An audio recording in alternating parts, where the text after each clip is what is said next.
Rules के chapter 1 पे हम आ गए हैं। Part 1 chapter 1 extent of application, लागू होने का क्षेत्र।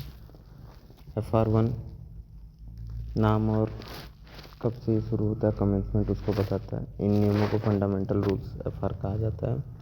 लागू होने की तिथि 1 जनवरी 1922 है, यानी केंद्र सरकार के वेतन से जुड़े मूल नियम। FR2 फंडामेंटल रूल्स 2 किस पर लागू होंगे? वे सभी गवर्नमेंट एम्प्लॉयज़ जिनका वेतन सिविल एस्टीमेट से दिया जाता है और वे अन्य कर्मचारी जिन पर प्रेसिडेंट आदेश द्वारा लागू करें। FR3 किन पर लागू नहीं? जिनके सेवा नियम army, navy, air force, military regulation से चलते हैं उन पर ये लागू नहीं होगा जब तक किसी नियम से अलग से न कहा गया हो। FR4-5 क्या बताता है? ये तो ख़त्म हो चुका है। FR5 है नियमों में छूट, रिलैक्सेशन। अगर किसी नियम से किसी कर्मचारी को अत्यधिक कठिनाई, अनड्यू हार्डशिप हो तो मंत्रालय लिखित कारण देकर नियम छूट दे सकता है, लेकिन फाइनेंस मिनिस्ट्री की सहमति अनिवार्य।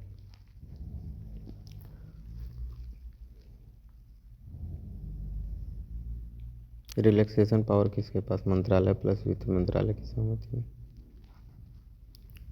शक्तियों का प्रत्यायोजन, डेलीगेशन ऑफ पावर।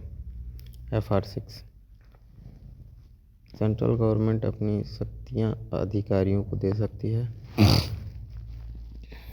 लेकिन कुछ शक्तियां कभी डेलीगेट नहीं की जा सकती, जैसे रूल बनाने की शक्ति। FR44 45 है, BC 83 119 आदि। FR7 फाइनेंस मिनिस्ट्री से परामर्श। कोई भी शक्ति प्रयोग या डेलीगेट करने से पहले मिनिस्ट्री ऑफ फाइनेंस से कंसल्टेशन जरूरी, यह FR7 कहता है। FR8 नियमों की व्याख्या।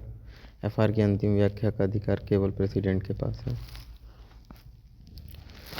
चैप्टर 2 डिफिनीशन, महत्वपूर्ण शब्दों की परिभाषा। कैडर किसी सेवा या सेवा के भाग की स्वीकृत स्थायी संख्या, जैसे ASO कैडर स्ट्रेंथ 310।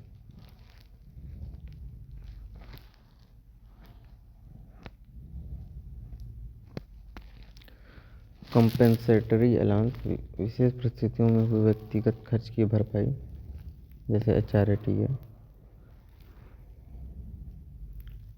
समट्यूअरी अलाउंस शामिल नहीं। ड्यूटी में शामिल प्रोबेशन, अप्रेंटिस यदि कन्फर्मेशन हो, ज्वाइनिंग टाइम, ट्रेनिंग कोर्स के दौरान समय, यानी ड्यूटी का अर्थ केवल ऑफिस में बैठना नहीं। फी गवर्नमेंट सर्वेंट को मिलने वाली राशि जो गवर्नमेंट फंड से नहीं आती। प्रॉपर्टी इनकम डिविडेंड शामिल नहीं। फॉरेन सर्विस जब वेतन गवर्नमेंट फंड से नहीं बल्कि किसी अन्य स्रोत से मिले। ऑनरेरियम विशेष अस्थायी कार्य के लिए दिया गया भुगतान गवर्नमेंट फंड से दिया जाता है। ज्वाइनिंग टाइम एक स्थान पद से दूसरे पर जाने के लिए दिया गया समय ज्वाइनिंग टाइम कहलाता है। लीव सैलरी छुट्टी के दौरान मिलने वाला वेतन।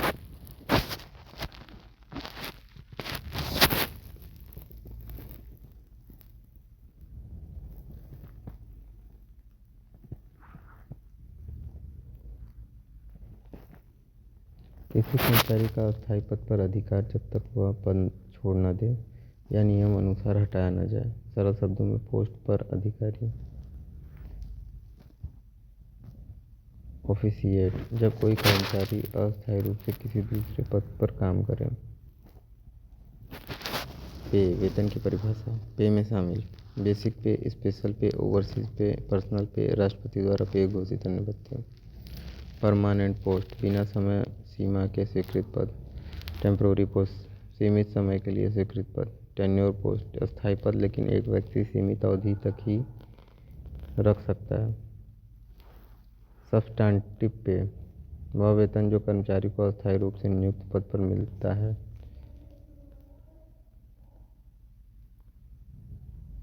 स्पेशल पर्सनल पे शामिल नहीं।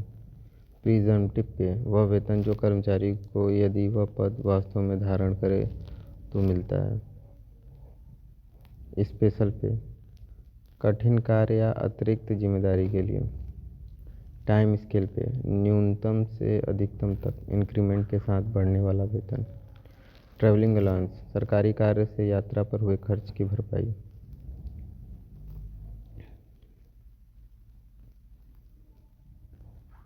एक लाइन अनुसार FR पे एंड सर्विस का संविधान। लीन, पोस्ट पर अधिकार।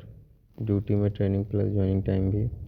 पे में से बेसिक पे नहीं और भी शामिल। रिलैक्सेशन फाइनेंस मिनिस्ट्री जरूरी। Thank you.